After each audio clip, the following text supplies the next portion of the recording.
Welcome to the Biltmore Church Podcast. Our church exists to glorify God by making disciples of Jesus who reach up, reach in, and reach out. And this podcast is a resource that is hopefully going to help you do just that. We just kicked off a new teaching series. We're in week 2 of our One at a Time teaching series, right here in the middle of our year of one, where we're looking all throughout the Gospels at how Jesus, he ministered to the crowds, but he often zoomed in on the one person and had conversations with individuals. And we're going to be diving into several of those examples over the next few weeks.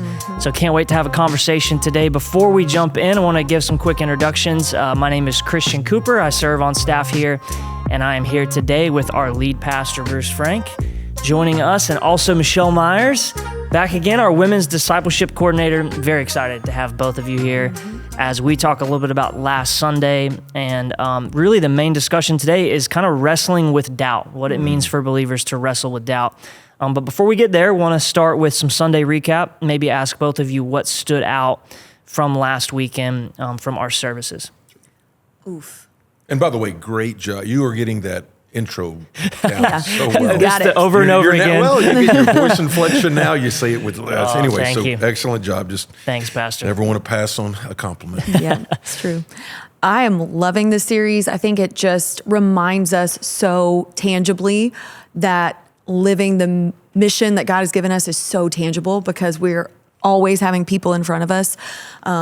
I feel like what I took away from Sunday was you said, if nothing else happened, this must. And so taking that John 3:30 and looking at the 2 musts that are in there, he must increase, but I must decrease. And so I think we are bombarded with different things to do, and we want to know what matters and how do I filter through all the different things. And that is such a clarifying answer to those things that we're wrestling with is, okay, Jesus must increase. I must decrease. Right. And if nothing else happens, like those 2 things must, that is such a great bullseye for purpose. Yeah, and I mean, I would echo that. That's what I got. Because that's such a difference than we are, like, as she said, bombarded. Everything we live in encourages us to make it about us. And so when you and I kind of drift into that, or if we drift to the opposite, if we're like, you know what, I'm going to make this day about the glory of God and not me.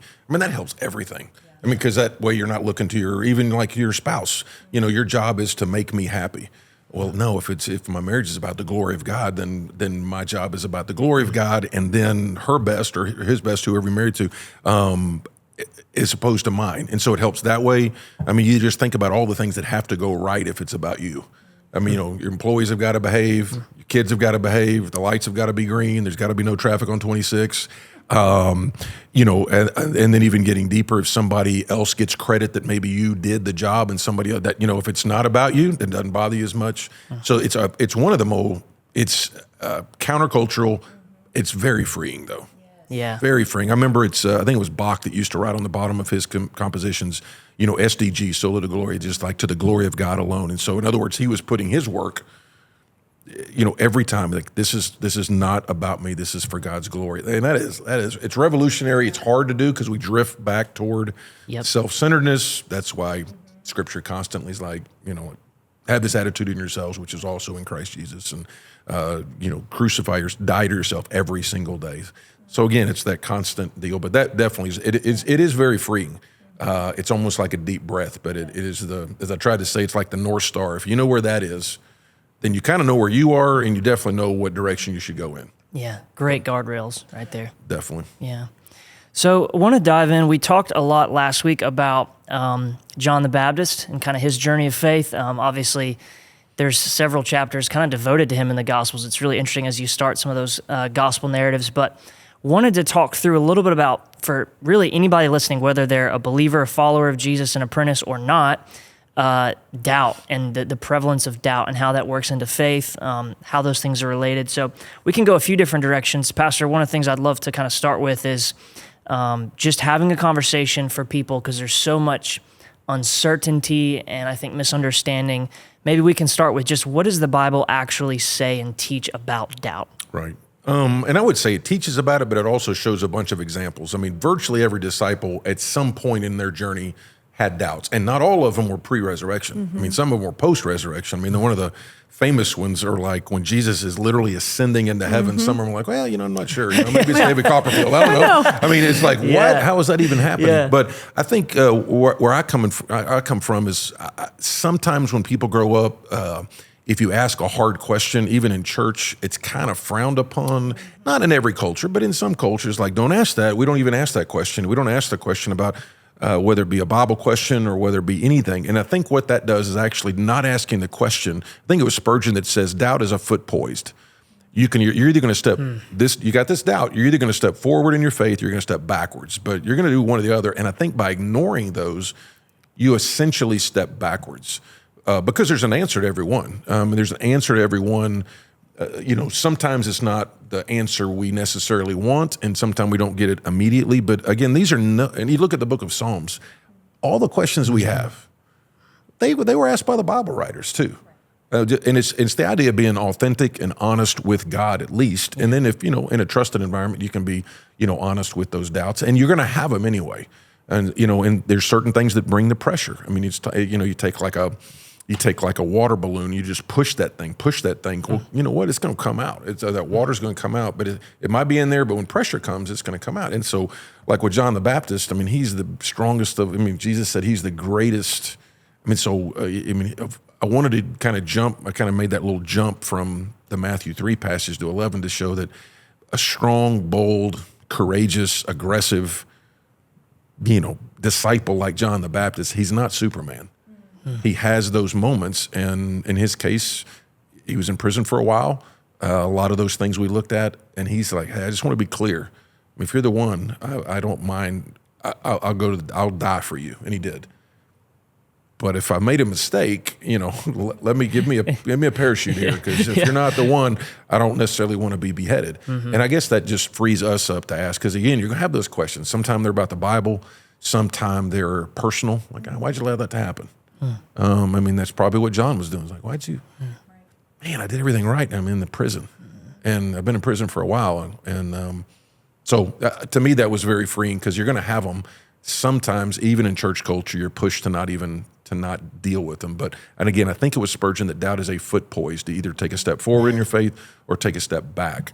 And we've all seen people also that didn't deal with them or didn't really wrestle with the answers, and they just like, I'm out of here. Yeah. And I think Joby talked about it on his on the podcast when he was here about John 6. I think when the feeding of the 5,000, if I'm not mistaken, and he was talking. I think that's where Peter says, where are we going to go?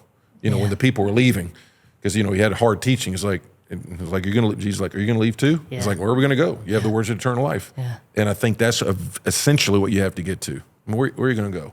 You're not going to get those answers or healing from the world. We see people, they go like, I'm leaving the Lord, and then oftentimes they come back, but when they come back, they hadn't found those answers there. Yeah. And they're typically a lot more messed up and banged up and scarred up than they were when they left us initially. So anyway. Yeah. Man. Yeah, it's just a reminder that doubt is not unbelief. It is an opportunity to come to God for him to reveal more. And so I agree. Like, I think that I've had different places where I've been where it's like, are my questions allowed here? And just a reminder that your questions are always safe with the Lord, and that he is not afraid, intimidated, turned off, or anything by your questions. He loves it when you come to him. You're his child. Yeah. And so, just think about it for you, like as an imperfect parent, if you're listening, how do you feel when your kids come to you with a question? Aren't you grateful that they brought that question to you? And that's how God feels about us. Yeah. Yeah. When kids are small, what is it like? Why? And eventually, if you run out of patience, because I said so, that's why. And maybe the Lord does too. But basically, it's why. And some of those questions, like, why would you flood the earth and kill everybody? Why would you? Those are questions that are okay to ask. And when we press in on those, it does grow our faith, because you look at the way Jesus responded, whether it be to the disciples, whether it be to John the Baptist. He does minister. He does give John a word, and some of it was great news, and then part of it wasn't like maybe the news that he wanted to hear, but it was there. And so what did John do? John just ended up finishing well.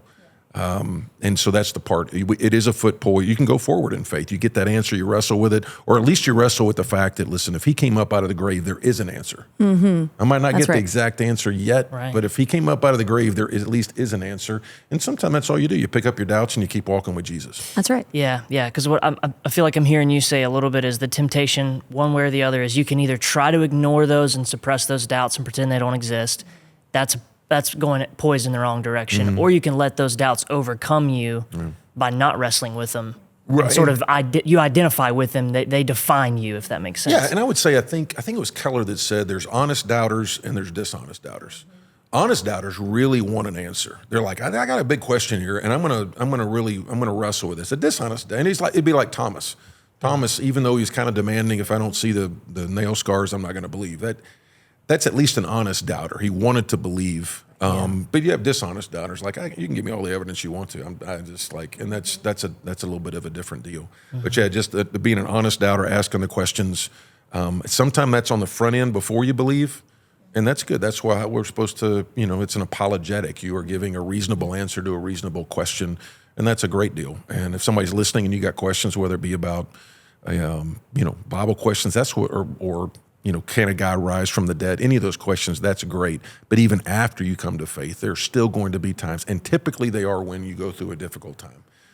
Trials, I mean, James tells us, he says, consider it all joy, my brothers, when you encounter various trials, knowing that the testing of your faith. So the idea of testing, it's going to show how much do you, I see what you say in the pulpit on Sunday, but how much do you really believe this deal? I was talking to a guy last night, good friend of ours. He leads he's head of a part of Compassion International, and his mom passed away, unexpectedly. So I'm talking to him on the ride home, and he's like, he's like looking at his family, like, well, we're going to see, because he didn't expect it. His mom was a believer. She was 80-something years old, but even then, he's like, all right. It's like, all right. He's talking to himself, like, you believe all this thing? You believe this stuff that you've been telling people and all this stuff? He's like, yeah, we do. Well, absolutely. And if we do, we're going to grieve, but we're not going to be devastated because mom's in a better place. We're going to see her one day.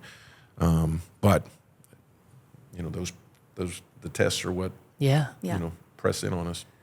I want to dig in a little bit to part of that, which is you sort of mentioned a lot of our doubts aren't sort of pie in the sky. They just come out of nowhere. They're sometimes tied to our circumstances, various things that we might be walking through, and kind of wanted to just give some space to maybe ask, hey, what, as those circumstances arise that create doubt in us or that can create doubt in us, how do we respond in a way that's going to grow our faith and not send us in the wrong direction? Yeah. Well, and I would say, if you look at, whether you look at like the temptation of Jesus when he was tempted, and really he was trying to the enemy was trying to tell Jesus that bottom line is your father's not good. He's either not in control. So I think it's like it's either going to be casting doubt on the word of God or the worth of God. One of those two. The word of God. Did God really say? What did he say to Eve? Did God really say that? Yeah, or the worthiness, the goodness of God. Is God in control? And like in the next chapter this week, you're looking at the temptations that Jesus had. It was all about either, his identity in, this is my beloved son in whom who I'm well pleased. If you're the son of God, so forth and so on. God will do this. God will do this. And so I think the way he ministers to us, you go to the word. What does God actually say about this situation? What's the big picture? So that's typically, like for John the Baptist, he quotes kind of a hodgepodge a little bit of Isaiah. And as we saw, he leaves out part of it that I'm sure John wished he had left in there, that the prisoners get set free. But he does minister to them through the word. And I think in our case, a lot of times he does it through community. John's very lonely in prison, which is not, it's implied, it's not explicit in there, but at the same time, when you think about the time when you are really, God gives the community as part of resourcing you and coming alongside and, encouraging, exhorting, reminding sometime, reminding you. And going back again, when did Jesus get tempted the strongest? When he was in the wilderness by himself after fasting for 40 days. So some of the similar things that John the Baptist had going for him when he was doubting, or what Satan tried to do with the Son of God. Right. I mean, I think the idea of reminding is key here, because you can go back to the Old Testament and just look how many times there's the word remember. And you think about the Israelites and how quickly and how often they forgot. I mean, almost immediately after the Red Sea parting, they're like, God's forgotten us. And then sitting here on this side, you're like, really? But then we walk through a trial, and because it's a new trial for us, a new test for us, we forget too. Sure. We are the Israelites. We are the ones. We forget God's faithfulness. And so you have to remember the faithful ways that God has shown up in your life to guide you in the ways that you need his faithfulness now, even when you can't see it. Yeah. Right. And that's why typically, that's one part, I kind of get on the older believers when we, about evangelism, but if you have a history with God, sometimes that's not new believers, sometimes they're shocked when, I was thinking about, when I was preaching up there, I was thinking about one guy in particular in our church. He'd been a believer for about a year. And he's like, it's amazing, but it's like his life has actually gotten more difficult since then. And he was kind of like taken off guard. And that was kind of the impetus of like, listen, the gospel is not, come to Jesus and everything gets rosy. As a matter of fact, sometimes it gets worse. But a lot of times it gets better, but sometimes it gets worse. But, when I think about if you have a history with the Lord, and I think you can test, the question is God good? When we complain, basically when I'm complaining, I'm sort of like, God's holding out on me. God's holding out on me. And so, talking about the children of Israel, we laugh when they're like, man, let's go back to Egypt. And then they start having these dreams of something that really never was. And he's like, back in Egypt, we got to eat leeks and, it's like they, Golden Corral and all this stuff. It's like, no, you didn't. You were slaves. Yeah. What are you talking about? You didn't have that. Right. But we kind of dream that way. And one thing, if you come to the Lord late, to me, a little bit, even if you come to the Lord early, sometimes that same little trick comes out. It's like, oh, you missed out on all this time. You were a good girl in college, or you were a good guy in college. And then, you see some adults, they go buck wild, and they run from the Lord thinking, I missed out because I was a good little Christian boy back then. And then they just go and they flush their life. And then they usually come back again with, broken. They come back. That's a hard lesson to learn. Yeah. On the other hand, if you come to the Lord late, sometimes those memories, you actually make them better than they were. You didn't like them back then. Yeah. But there's no indication they love, like, it wasn't an awesome time in Egypt. Yeah. Right. They're making bricks and they're slaves. It's not Yeah. awesome. But they're like, man, you remember how great it was back then? You're like, it was not great. Yeah. It was not great. Yeah. But they're going through a difficult time, physically tired, spiritually tired. We get the same way. Right. Well, Psalm 73, right? My foot almost slipped when I saw the prosperity of the wicked. That same idea of when those circumstances aren't going right, the temptation is to run the wrong direction, And do you remember what the psalmist said, what helped him? Oh, he said it's something about the sanctuary, isn't it? When I went back into the sanctuary, and then I remembered the Lord, and I remembered their destination. Yeah. So, but you have to wrestle. You have to get to that place of going, chasing after the presence of God if you're going to overcome that. And if situation. I remember right, in Psalm 73, written by Asaph and all the, so again, you got very mature leaders, and they're still struggling with the same thing. So let me dig into something that you mentioned as you were talking a few minutes ago, and just ask, hey, what role do you think community plays, healthy biblical community plays when it comes to dealing with and wrestling with doubt? Yeah, again, community is kind of like your retirement account. You don't. There's going to be a day when you need that, and if you wait until you need it, you're not going to have it. And so that's why people are like, "Well, I don't need community. And then all of a sudden they go into some kind of deal, and they're like, "Oh, I wish I had community." You're like, "Man, we've been telling you this forever." But what happens is, everybody. Doubt is not the normative thing. I don't think that for the believer you're going through. There's some, and your doubts tweak a little bit. When you're a new believer, you have certain questions, and then as you go through life, and then but community is important, and community is just having some folks around you that are trustworthy. Honestly, community is kind of like the big crowd, but we're talking about a handful of people that are trusted, and they've got a little track record where you can, you're like, hey, I'm really struggling with, and you can be somewhat real with. I think we've talked about it here before. I've always encouraged people have your authenticity bucket is big, your transparency bucket is small. Meaning be real with everybody, but you don't have to be transparent with everybody. So I'm saying be authentic with your big community, but you can be transparent with a handful, and that's where I would think doubt comes in. When you are really struggling, if something is going to happen, is your prodigal going to come back? Is the cancer going to get healed? I'm not sure how God is, somebody loses your parent unexpectedly. You pray hard for something to happen and it doesn't. It's kind of like when you're expecting, where it typically trips up the more mature believer when you're expecting God to act a certain way because he's good and because he can, but he doesn't or hasn't. That's typically where, that's where a lot of the Psalms come in. It's like, you know what, I didn't expect this. And then eventually, I think, eventually you get there. If you look at the Psalms, some of them stay in the weeds and some of them stayed in despair, but most of them, even by the end of the Psalm, I will trust in your steadfast love forever. I mean, that's at least he's like, okay, I know you're good. I can't feel it or sense it or see it, but I know you are, and that's where I'm anchoring in. Yeah. But he's real with the struggle and the journey. Yeah. It reminds me of the last time you preached through the 4 friends that lowered their friend down to Jesus, the paralytic, to be healed, and seeing their faith, the faith of the friends. Yeah. Jesus was moved and healed him.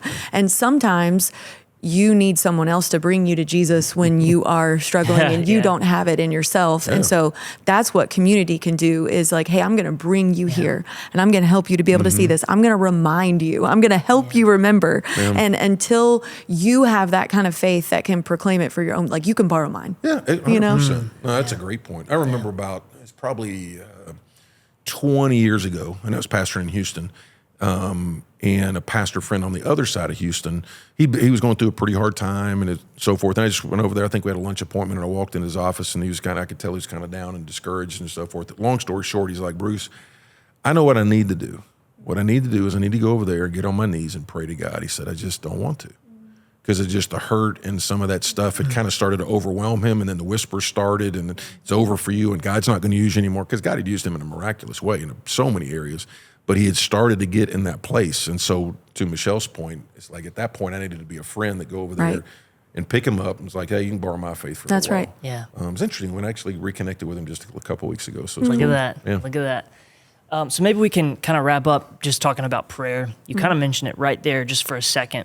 And maybe if you guys could both share a little bit about what role prayer plays in dealing with doubt. We talk a lot at our church about how we can be honest in prayer, like God invites that and welcomes that. But we'd love to just hear from both of you about the role of prayer. Yep. Go ahead.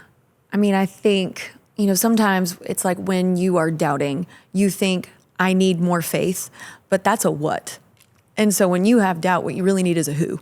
You need more Jesus. You need to go to God, and you need to ask him directly. And so if you try to make what you're looking for tangible, then you can position yourself to where you are looking for an answer more than you're looking for a person. And so when you pray honestly, the Psalms are full of David's real, honest thoughts before the Lord. He did not filter himself. And so you don't have to do that when you go to God. You can tell him exactly how you're feeling. And somewhere when you are talking to the Lord, when you are in his presence, you see it in the Psalms, like David talks in his despair, and then something switches.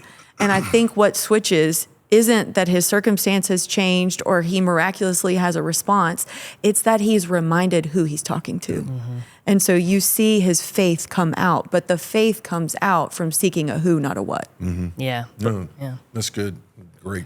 Seeking a who, not a what. I would say kind of along those same lines, first of all, prayer's hard for most believers. I'm talking about really praying. I'm not talking about windshield prayers. Just don't. And there's nothing wrong with that. I think it was Brother Lawrence years ago. Hundreds of years ago, he said he talked about practicing the presence of God. So, which is really what Paul's talking about when he's like pray continually. And so there is that conversational throughout the day talking for sure. But I think what Michelle and you were talking about, and what I think we're talking about is, that time of actually, shutting stuff off. And I think when you open the Word and then you pray what you just read. And so for me, what I kind of relearned it on sabbatical a little bit is how prayer brings the joy back. Because if you're reading something and even if you think about it, the Word is obviously super powerful and Spirit empowered, but prayer is where God he takes the Word and makes it personal to you. And it's really because I was reading Psalm 16. It's the 16th of April. I'm spending a lot of times in Psalm Proverbs right now. But I was reading this morning, and it's like, it says, you make known to me the path of life, but it says, in your presence is fullness of joy. And in your presence is almost synonymous with praying. Yeah.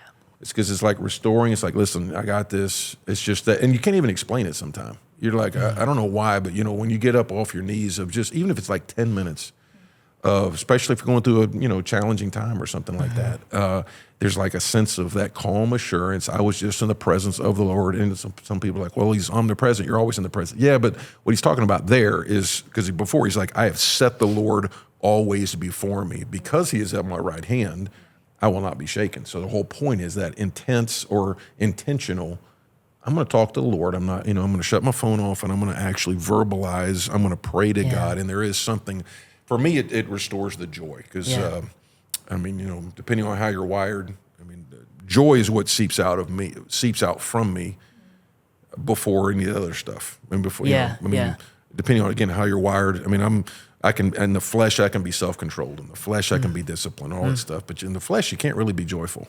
At least I can't. You can fake it. You can fake happiness. But for me, joy comes from, I was like, I'm in the presence of the Lord. And it goes back to before I'm a preacher, before I'm a husband, I'm a son. Yeah. And that's where that a calm assurance that God's in control. And there's something you can't explain. And that's why you try to encourage people, just try it. Just try praying 5 minutes a day. Because once you get there, then it's 10 minutes. Yeah. Because 5 minutes can seem like, if you hadn't prayed, 5 minutes can seem like a long time. Right. You're like, praying for my kids and my day. Do it again. I got 4.5 minutes left. Where do I go now? Yep. But then it becomes easier. Just like anything. Yeah. Well, I think about how many times that I've prayed through and tried to look for answers in prayer, and I walk away from that time full of joy, not because I got an answer to what I was looking for, but because I got the presence of God. So you walk out with awe, and that can be a game changer.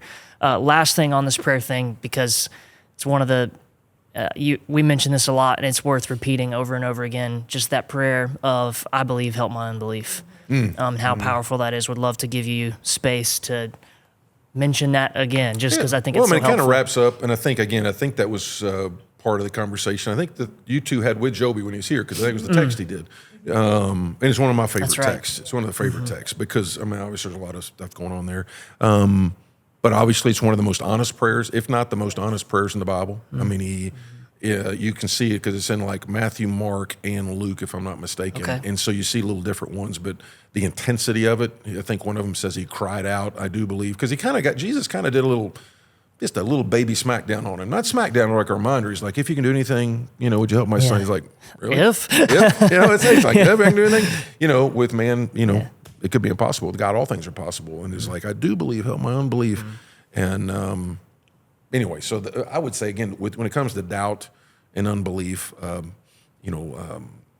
unbelief is more of a settled, I'm not going to believe. It almost is synonymous with that dishonest doubter. So I would say if you have some doubts, first of all, there's a lot. Ask somebody who is maybe a more mature believer. And if that more mature believer is, we don't ask those questions, then that is actually not a mature believer. I was going to say, so go to plan B and go to somebody else. Yeah. All right. But ask the questions, pray through it. Some of them are clear. Some of them can be found in a 5-minute Google search. Right. Some of them you won't. If it's like, why did my mom die of cancer, that kind of thing. You're probably not going to get a verse on that. But what you can do is you can find other things that can say, all right, I might not know why, I'm not know the timing, but there is a reason. And you go back to God is good.